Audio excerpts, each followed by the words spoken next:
किसानों के मसीहा महात्मा टिकैत, बाबा टिकैत, चौधरी महेंद्र सिंह टिकैत जी को उनके चरणों में श्रद्धांजलि देकर अपनी बात की शुरुआत। वो केवल किसान की आवाज नहीं थे, वो किसान की पहचान थे, वो हमारी पहचान। उन्होंने अपने जीवन में, और ये बात भी सही है, किसी ने बात कही, बहुत सी बातें की गई, मैं उनको रिपीट नहीं करना चाहूंगा, आप लोग बहुत देर से बैठे हैं, मगर किसी ने एक बात कही कि वो शायद एकमात्र ऐसे किसान नेता थे जो विशुद्ध किसान थे, जो अपनी जमीन से जुड़ा हुआ उनका जो व्यक्तित्व था एक और दूसरी ओर उनकी संगठन की शक्ति दूसरी ओर थी, उसको लेकर उन्होंने आपको और हमको पहचान दिलाई।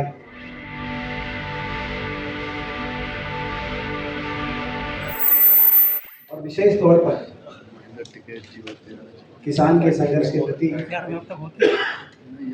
राकेश टिकैत जी और उनका पूरा परिवार, सभी किसान वर्ग से संबंधित सभी साथी, भारतीय किसान यूनियन से जुड़े हुए साथी, सभी बुद्धिजीवी जो आज यहाँ पे उपस्थित हैं। आज आप सबके साथ मिलकर मैं भी अपनी बात की शुरुआत किसानों के मसीहा महात्मा टिकैत, बाबा टिकैत, चौधरी महेंद्र सिंह टिकैत जी को उनके चरणों में श्रद्धांजलि देकर अपनी बात की शुरुआत। बाबा टिकैत, जिनको बाबा टिकैत के नाम से आज भी उनका नाम हम सबके दिलों पे लिखा हुआ है,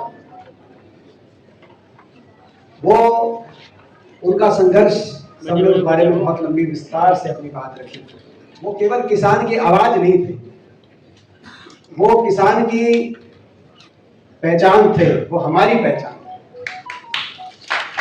उन्होंने अपने जीवन में, और ये बात भी सही है, किसी ने बात कही, बहुत सी बातें की गई, मैं उनको रिपीट नहीं करना चाहूंगा, आप लोग बहुत देर से बैठे हैं, मगर किसी ने एक बात कही कि वो शायद एकमात्र ऐसे किसान नेता थे जो विशुद्ध किसान थे, जो अपनी जमीन से जुड़ा हुआ उनका जो व्यक्तित्व था एक और दूसरी ओर उनकी संगठन की शक्ति दूसरी ओर थी, उसको लेकर उन्होंने आपको और हमको पहचान दिलाई। आपकी और हमारी आवाज बने, जिस आवाज की गूंज आज भी देश के कोने कोने में आज भी सुनाई देती है और देनी चाहिए, उनकी आवाज की गूंज धीमी नहीं पड़नी चाहिए। कौन भूल सकता है, अभी बहुत से आंदोलनों का जिक्र किया, चौधरी साहब जिक्र कर रहे थे, चौधरी वीर सिंह जी WTO और डंकन ड्राफ्ट और गैट जनरल एग्रीमेंट और टैरिफ ट्रेड का जिक्र कर रहे थे। उससे पहले मुझे याद है, जब स्कूल में बच्चे थे, मैं तो उस समय 9 साल का होऊंगा, लेकिन 1988 में वोट क्लब पे जब भारतीय किसान यूनियन पहुंची थी और वो फोटो छपी थी, हम छोटे छोटे बच्चे थे, स्कूल में जाते थे, हमें ये नहीं पता था कि किस बात की लड़ाई हो रही है, लेकिन हम तो उस फोटो देख के हमारे दिल में तसल्ली होती थी कि देखो कोई हमारा यहाँ वोट क्लब में। और उस समय की सरकार कितने बड़े बहुमत से सरकार बनी थी, शायद उससे पहले और उसके बाद ऐसी इतना बहुमत अभी तक किसी को ना मिला, ना मिलना शायद आसानी से संभव है।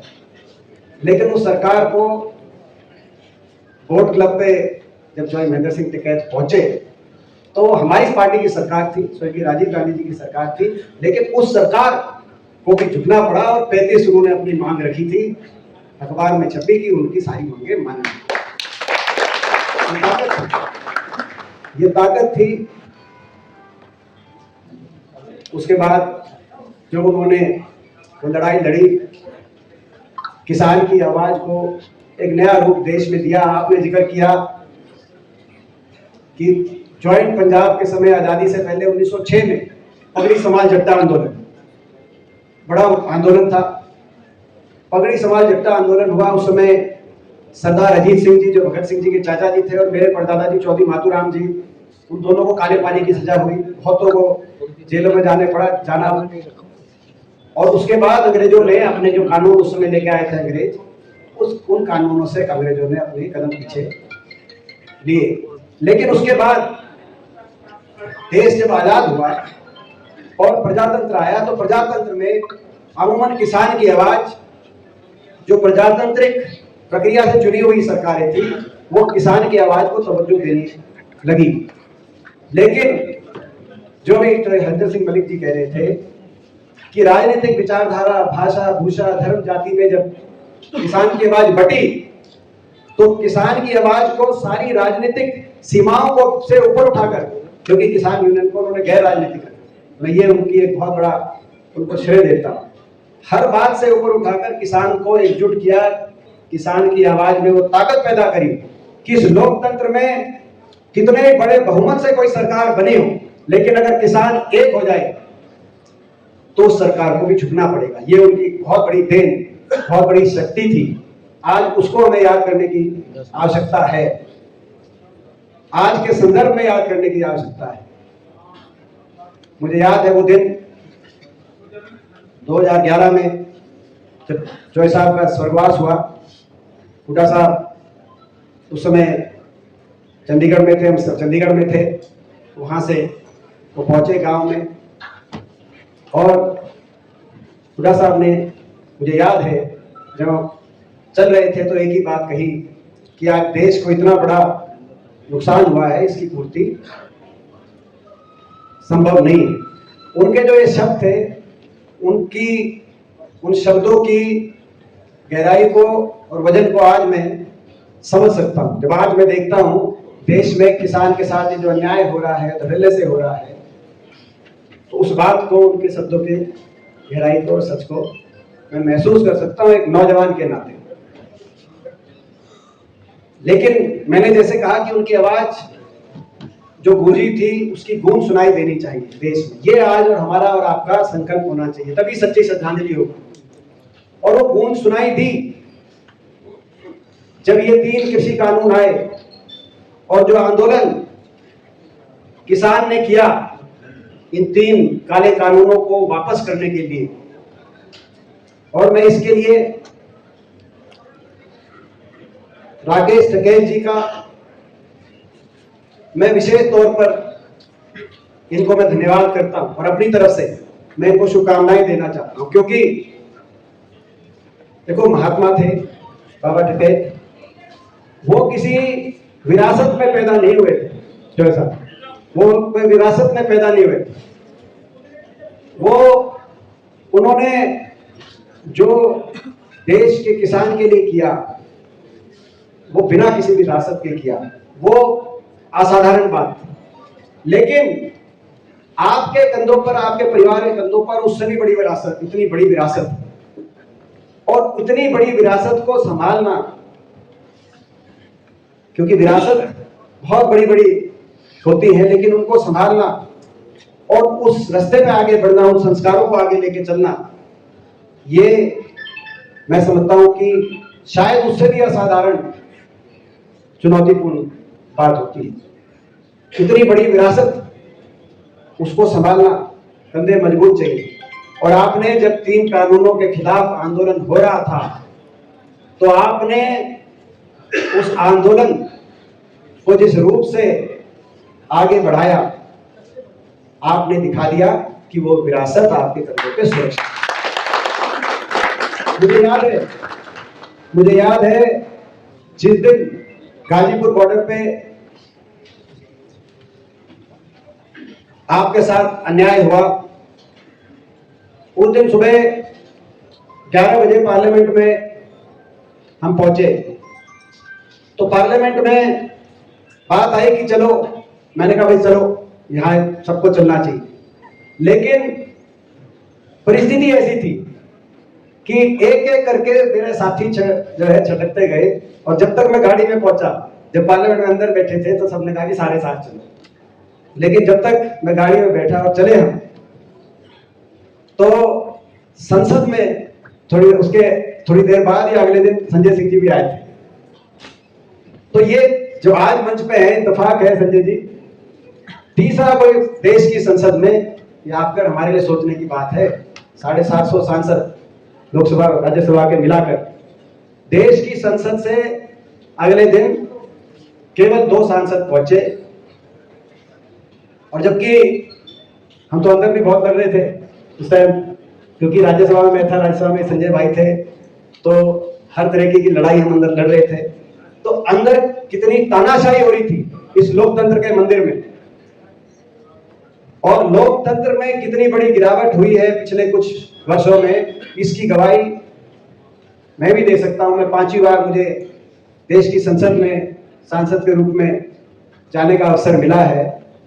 किस तरीके से लोकतंत्र गला घुटा जा रहा था, लेकिन आपने और सभी देश के समस्त किसान ने देश के किसान को झुकने नहीं दिया और इस सरकार को झुकाने का काम किया। वो 3 कानून वापस सरकार को लेने, वही सांसद जो संजय जी का मेरा मजाक बना रहे थे, उस दिन मजाक बना रहे थे, वो आज तो उस दिन को हम भूल गए। आंदोलन खत्म करने के लिए सरकार ने कहर ढा दिया था।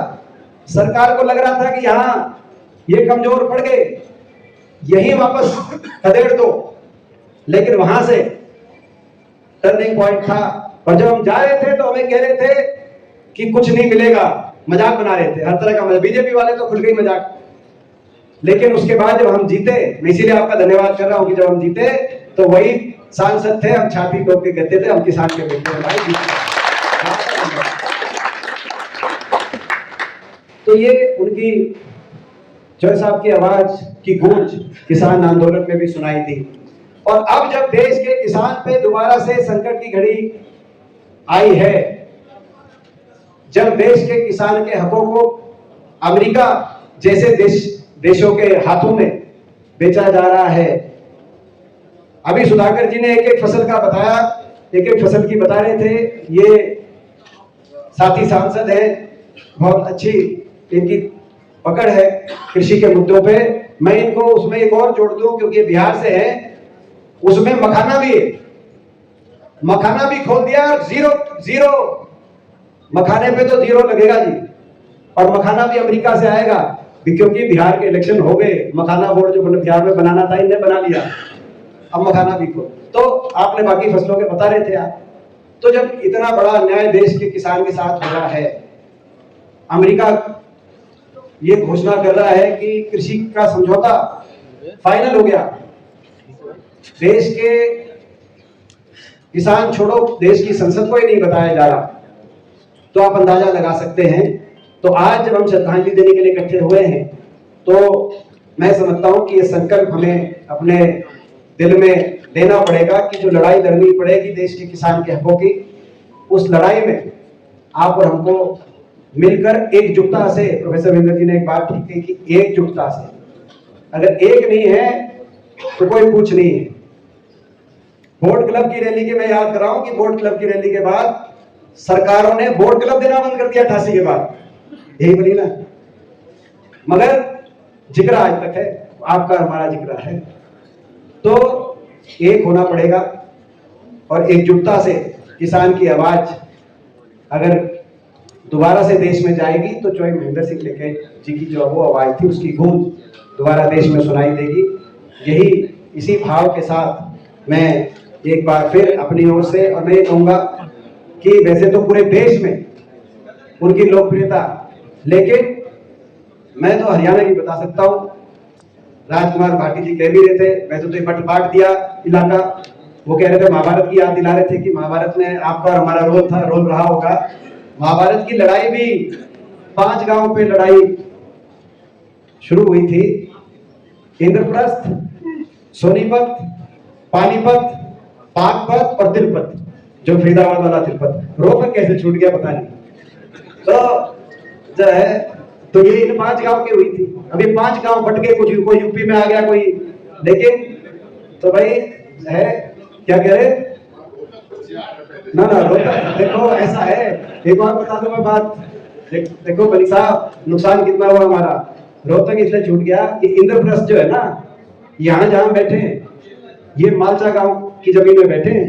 मालचा जो हर्षाना मालचा, यहाँ से पूरा गांव आपका और हमारे लोगों का गांव था, उठाकर सोनीपत में जो हर्षाना मालचा गांव है वहां पे बसाया गया। ये जमीन बिना अंग्रेजों ने जमीन अधिग्रहण का भी 1 रुपया नहीं दिया, इसलिए राष्ट्रपति का जब भी चुनाव होता है हर्षाना गांव का सरपंच जरूर पर्चा भरता है, ये बताने के लिए कि राष्ट्रपति को हमने मारा बनाया है। ये तो यहाँ पे ये रोहतक जिले का हिस्सा था उस समय। तो ये मैं समझता हूँ कि एक होना पड़ेगा, लड़ाई लड़नी पड़ेगी, और भारतीय किसान यूनियन इतना अच्छा तरीके से इस कार्य को आगे कर रही है, उनको भी मैं अपनी तरफ से आप शुभकामनाएं देता हूँ। और अखिल भारतीय जाट महासभा जो युद्धवीर सिंह जी ने भी आज इतना एक सार्थक कार्यक्रम का आयोजन करने के लिए कार्य किया है, तो मैं जाट महासभा का भी बहुत बहुत आभार व्यक्त करता हूँ। धन्यवाद।